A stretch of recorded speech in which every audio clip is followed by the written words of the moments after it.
Amém, queridos irmãos, louvado seja o Senhor, e que a paz de Deus, que excede todo o entendimento, guarde o meu e o teu coração em Cristo Jesus.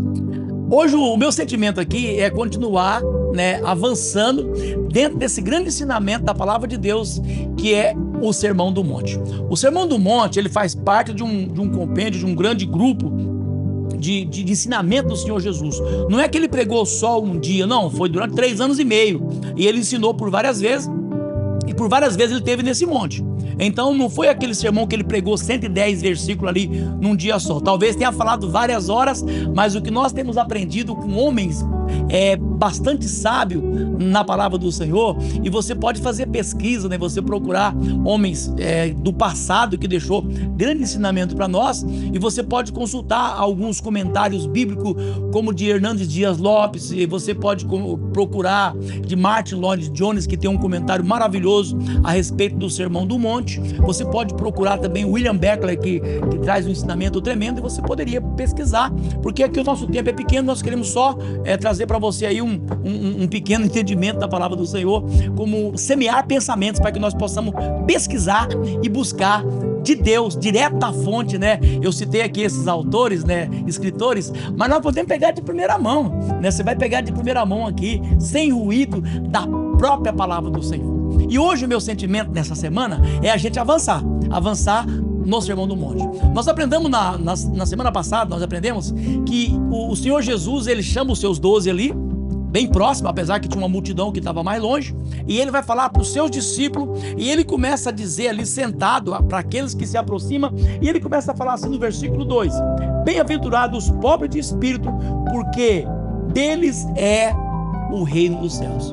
O meu sentimento não é mostrar para vocês a diferença entre reino dos céus e reino de Deus, porque o reino de Deus é a sua totalidade, é tudo que existe, é reino de Deus, porque Deus reina em todos os locais. Então tudo que existe em qualquer lugar é reino de Deus. Mas há local que não é feita a vontade de Deus. Há lugar de rebelião, há local onde existe império de trevas, aquele déspota que nós fomos arrancados da mão dele, do império das trevas, e fomos transportados para o reino do Filho do seu amor. Então existe um local no céu que é feita a vontade de Deus, mas descendo um pouco depois do céu, aqui nessa atmosfera ambiente, existe rebeliões, existe potestade, dominadores deste mundo tenebroso, que Paulo falou no capítulo 6 de Efésios. Mas o meu sentimento não é mostrar essa questão dos reinos, mas o Senhor falou que é possível fazer a vontade dele aqui na terra. E nós sabemos que aqui na terra há rebelião, nós sabemos que aqui na terra há dominadores, há demônios, há potestade, há tantas coisas que existem aqui na terra, que um dia vai mudar isso aqui. Um dia essa terra vai passar por uma metamorfose, vai passar por uma mudança total, e Deus vai estabelecer um novo céu, uma nova terra, aonde habita a justiça, porque ainda não está habitando a justiça total aqui na terra. Na terra hoje tem rebeliões, é um mundo em estado de putrefação. Isso aqui está num estado degradante, mas há uma possibilidade de eu e você fazer a vontade de Deus aqui na terra. Então, para isso, o Senhor Jesus veio aqui implantar esse reino, ele veio trazer a sua vontade, e ele falou assim: arrependei-vos que é chegado o reino. E esse reino que Jesus veio trazer, ele veio falar, João trouxe, João falou, e de repente o reino foi implantado e foi inaugurado ali na cruz do Calvário, Foi anunciado por João, mas foi inaugurado na cruz do Calvário. Então, essa questão do reino de Deus, o que é o reino? Aonde os céus está reinando. Então, aonde tem os céus reinando dentro do reino de Deus, ali é o reino dos céus. O reino dos céus é onde se faz a vontade do papai no céu, e deveria ser feito na terra. Mas se você aprender com João, ou com Mateus, ou com Marcos, com os discípulos, a orar de maneira certa, entrar no quarto, falar com o papai que está em secreto, então vai ser feita a vontade dele aqui na terra. Então no primeiro texto do versículo fala assim: olha, aproximou dele os seus discípulos, e abrindo a sua boca, ensinava, dizendo: bem-aventurados os pobres de espírito, porque deles é o reino dos céus.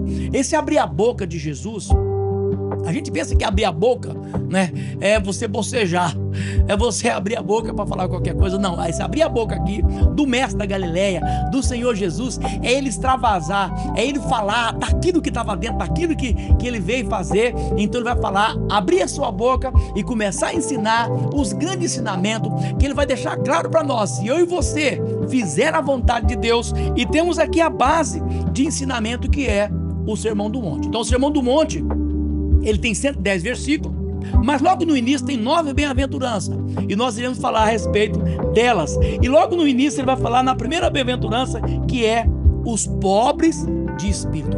O que é uma pessoa pobre de espírito? Tá, você sabe o que é um pobre? Um pobre talvez, quem que é um pobre? Mas será que a pobreza é só não ter bens? O pobre é um homem que passa fome? Tá, nessa palavra pode-se dizer, mas no nosso português a gente entende assim.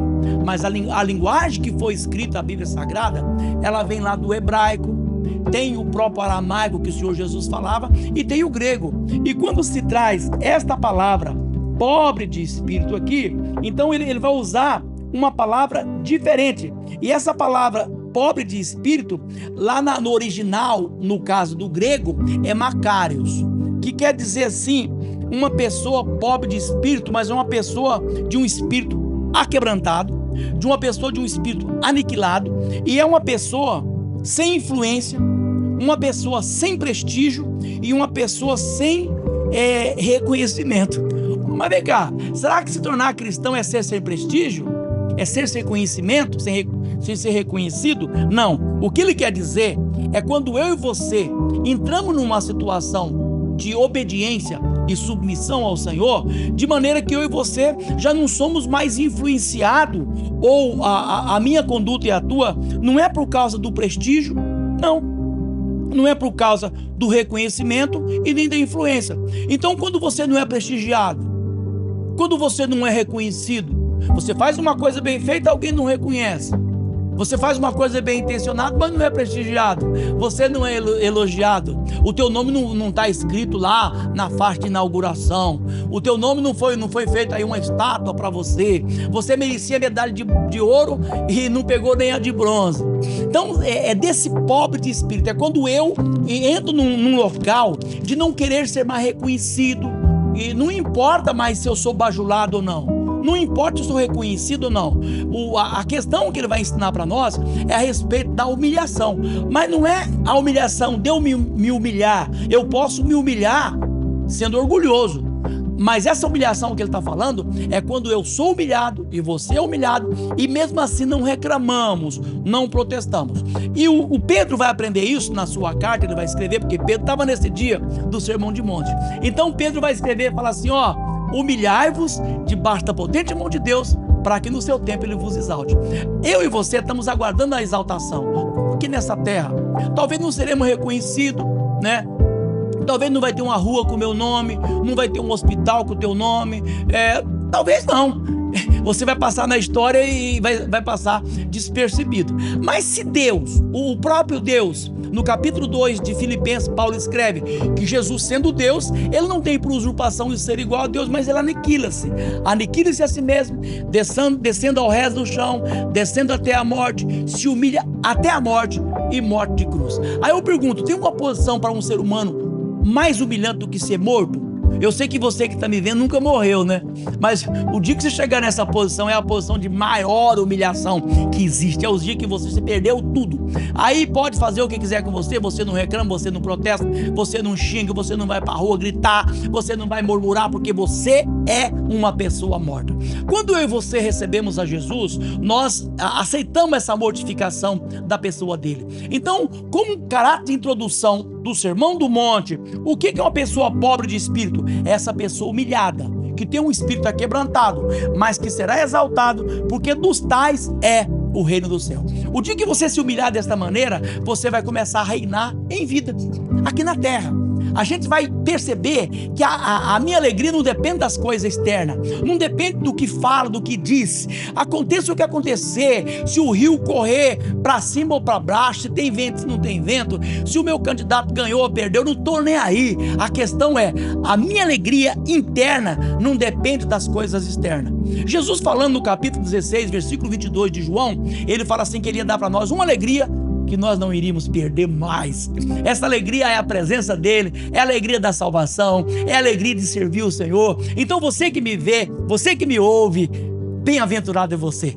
Mais do que feliz, mais do que vencedor, mais, sabe assim, é aquele bem-aventurado lá do capítulo 1 de Salmo, que ele fala assim: bem-aventurado o homem que não anda segundo o conselho dos ímpios e não se detém no caminho dos pecadores e nem se assenta na panela, na rodinha dos escarnecedores. Espero que eu tenha assim semeado um pouco de pensamento. Você poderá de primeira mão buscar na Sagrada Escritura e buscar que tem muito mais. Que Deus abençoe você e que a paz de Deus, que excede todo entendimento, guarde o meu e o teu coração em Cristo Jesus. Amém.